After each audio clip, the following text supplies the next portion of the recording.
కొత్తగా పెళ్ళయి అన్యోన్యతగా ఉంటున్న భార్యాభర్తలు, పక్కింట్లో భర్త నుండి విడిపోయిన ఒక భార్య, వారిద్దరిని అలా చూసి తట్టుకోలేక ఏం చేసిందంటే, వినోద్ ఆంధ్రప్రగతి గ్రామీణ బ్యాంక్‌లో మేనేజర్‌గా ఈ మధ్యనే పెళ్ళయింది. తను ఉంటున్న ఊరు కాస్త పల్లెటూరు కాదు, పూర్తి టౌన్ కూడా కాదు, మధ్యస్థంగా ఉన్న ఊరు. పెళ్లికి ముందు స్నేహితులతో కలిసి రూమ్‌లో ఉండేవాడు. పెళ్ళయ్యాక కూడా కొద్ది రోజులు స్నేహితులతోనే రూమ్‌ని షేర్ చేసుకున్నాడు. ఇక ఇప్పుడు అన్ని సౌకర్యాలు సమకూర్చుకొని వినోద్ తన భార్యని కాపురానికి తీసుకొని వచ్చాడు. వినోద్ భార్య స్వాతి సీఏ చదివింది. జాబ్ చేస్తానని ఇంట్లో ఖాళీగా ఉండటం కష్టమని స్వాతి వినోద్‌కు పెళ్లికి ముందే చెప్పింది. కానీ వినోద్ ఒప్పుకోలేదు. ఒక బాబు నువ్వు పాపనో పుట్టినాక 2 ఏళ్ల తర్వాత అప్పటికి తన ఇష్టాన్ని బట్టి మాత్రమే జాబ్ చేయటానికి ఒప్పుకుంటానని చెప్పాడు. దానికి కూడా కారణం లేకపోలేదు. తమ జీవితంలోకి బిడ్డ వచ్చాక ఆ బిడ్డ ఆరోగ్యం కూడా ముఖ్యమని వినోద్ అభిప్రాయం. 2 సంవత్సరాలు బిడ్డకు తల్లిపాలు ఇవ్వాలి. బిడ్డ తల్లి సంరక్షణలోనే పెరగాలి అని వినోద్ కోరిక. వినోద్ చెప్పిన విషయం కూడా మంచిదే కాబట్టి స్వాతి ఒప్పుకుంది. ఇక వినోద్ బస్టాండ్‌కు దగ్గరలో అద్దె ఇంట్లో కాపురం మొదలుపెట్టారు. వినోద్ ఉదయం వెళ్ళిపోతే సాయంత్రం చీకటి పడుతుంది అనగా ఇంటికి వచ్చేవాడు. స్వాతికి మొదటి నుంచి ఇంట్లోనే ఎక్కువగా ఉండే అలవాటు. స్వాతి తల్లికి వీధుల్లో ముచ్చట పెట్టడం నచ్చక స్వాతిని కూడా అలానే పెంచింది.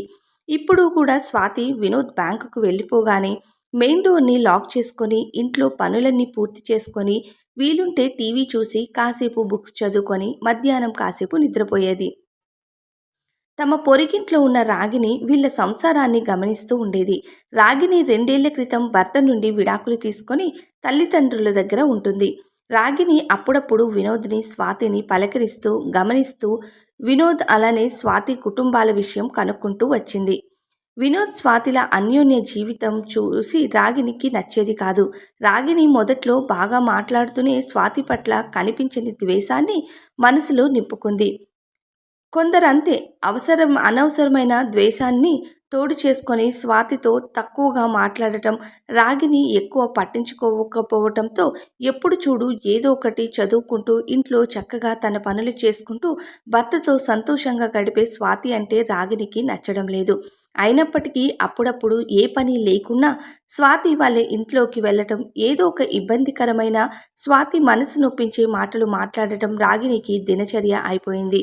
స్వాతికి రాగిని మాటలు మనస్సుకి చువుక్కుమన్నా కానీ రాగిని వయస్సుని దృష్టిలో పెట్టుకొని నొప్పించకూడదని స్వాతి భావించేది.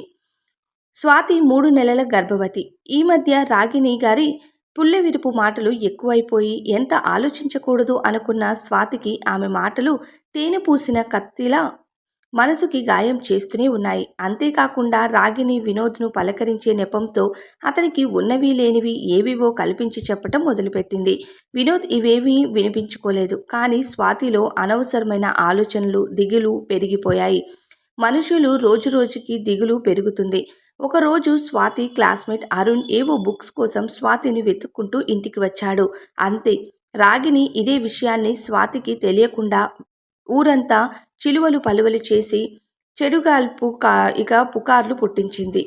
2 వారాల తరువాత వీధి చివర ఉన్న పద్మమ్మ స్వాతితో మాట్లాడుతూ అరుణ్ గురించి వివరాలు గుచ్చి గుచ్చి అనుమానంగా అడిగింది. అరుణ్ తన క్లాస్‌మేట్. మరి ఈమెకు ఏం అవసరం అరుణ్ విషయాలు అడుగుతుంది. స్వాతి ఇక అది మొదలు. రాగిని ఎప్పుడు ఇలానే ఉన్నవి లేనివి కల్పించి చెప్పటం, ఇతరుల దగ్గర స్వాతి వ్యక్తిత్వాన్ని దిగజారుస్తూ వచ్చింది. పైగా స్వాతితో నవ్వుతూ చాలా మామూలుగా పలకరిస్తుంది. రోజురోజుకి స్వాతి ఆరోగ్యం సరిగ్గా ఉండటం లేదు. హాస్పిటల్లో చెకప్ చేయగా బీపీ చాలా ఎక్కువ ఉండటం, పుట్టబోయే బిడ్డకు అనారోగ్యం అంటూ ప్రభావం చూపిస్తుందంటూ డాక్టర్లు చెప్పగానే వినోద్‌ని హెచ్చరించారు.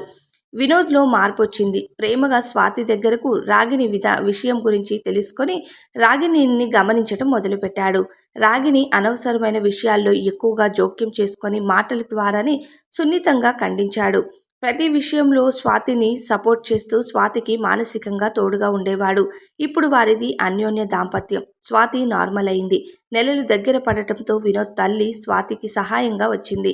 రాగిని గురించి ముందే తెలుసుకున్న వినోద్ తల్లి కూడా ఇతరుల జీవితాల్లో అనవసరంగా తలదూర్చి అవమానాలు పాలు కావద్దని పరోక్షంగా రాగినికి మాటలతో హెచ్చరించింది.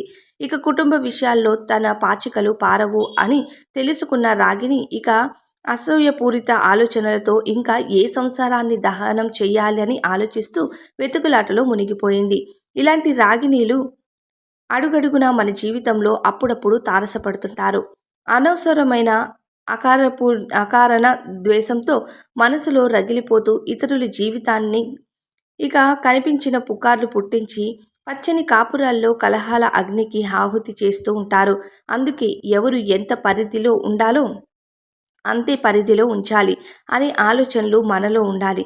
మంచి మాటలు మనస్సుకు ఎక్కించుకోవాలి కానీ అసూయపూరిత మాటల్ని, విమర్శల్ని పూచిక పుల్లలా విరిసేసి మనం ఇక బ్యాలెన్స్డ్‌గా ఉంటూ మన కుటుంబాన్ని చక్కగా చూసుకోవాలని అవసరం ఇప్పట్లో ప్రతి మహిళ బాధ్యత. అలాగని చెడు మనస్సున్న వ్యక్తులకు దూరంగా ఉంటూనే మంచి మనస్సున్న ఇరుగు పొరుగు వారితో స్నేహంగా కొనసాగటం కూడా ముఖ్యం. ఈ కథ మీకెలా అనిపించిందో మీ అభిప్రాయాల్ని కామెంట్ బాక్స్‌లో షేర్ చేయండి. ఇలాంటి మంచి కథల కోసం మన ఛానల్‌ని ఇప్పుడే సబ్స్క్రైబ్ చేసుకోండి. మరిన్ని కథలతో మనం మీ ముందుకొచ్చేస్తాం. Thank you so much for watching this video.